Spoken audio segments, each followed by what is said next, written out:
Should you be free to play in Wuthering Waves, and why does it matter?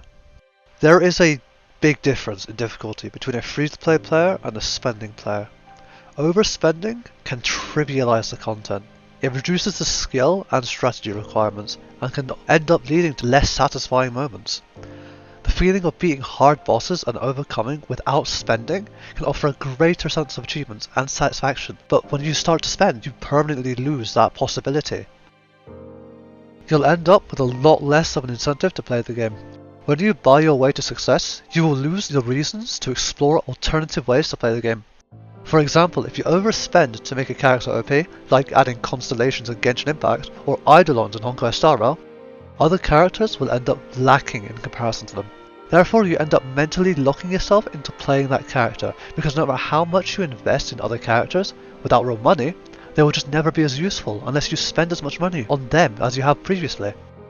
There is also the sunk cost fallacy, where if you spend so much money on a character or grinding for one, using any other character would make that expenditure feel like a waste.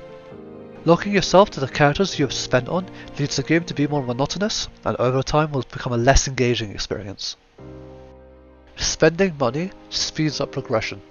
Why speedrun through all the content in one go just to burn yourself out when you can take your time to enjoy it over a longer and more enjoyable period of time? Instead of being all the hardest content in the first few weeks, building up to that and slowly getting stronger is another charm of the grind. Something you will lose out on when you spend money to speed up that grind. Do remember that free-to-play players are the vast majority, and therefore the game will cater to them and their progression speed.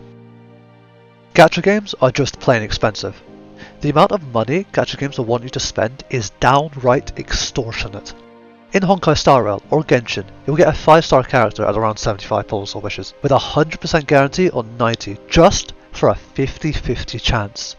For the sake of argument, let's assume the average is 80, which means you need 12,800 currency, which equates to about £100 if you have the first time bonus. If not, you'll need even more money. And that's all for a single 5-star that isn't even guaranteed.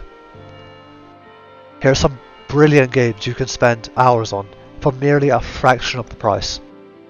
Some of these games, my playtime hours reach into the hundreds or thousands. Power creep is inevitable.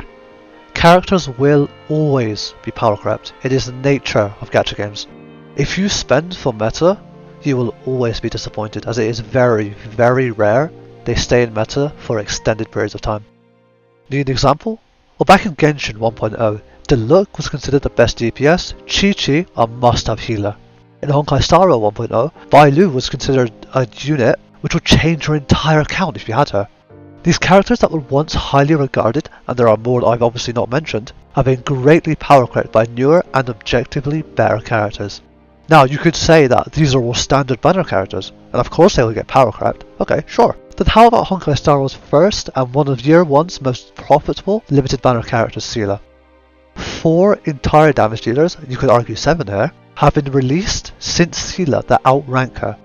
She was once considered an S-tier unmatchable pick, and now she just barely compares. You might consider it harsh, but it's the truth. You can end up with regret and burnout. Spending so much money can lead to buyer's remorse, especially if the purchases end up not meeting your expectations. Say you lose out on a gambling mechanic trying to acquire the character, or that character ends up not being what you expected. Maybe in the future your interest in the game can wane, potentially due to the reasons I've already mentioned. You'll end up feeling that it is no different to having thrown your money into a fire. Despite all these points, light spending is fine. If you want to spend light, inconsequential amounts, that's okay. It truly doesn't matter. A fiver a month doesn't matter as long as you're not breaking the bank or stealing your mum's credit card. And my last, final and most important point, who the fuck cares what others think? Do what you want. This video is purely just to inform you of the potential consequences of overspending and allow you to make more informed decisions, not to dictate your life. Remember to make informed decisions, not impulsive ones, and gamble responsibly. Will you be free to play? If not, how much will you spend? And if there was anything you think I missed or could have changed, do tell me in the comments. Catch you later.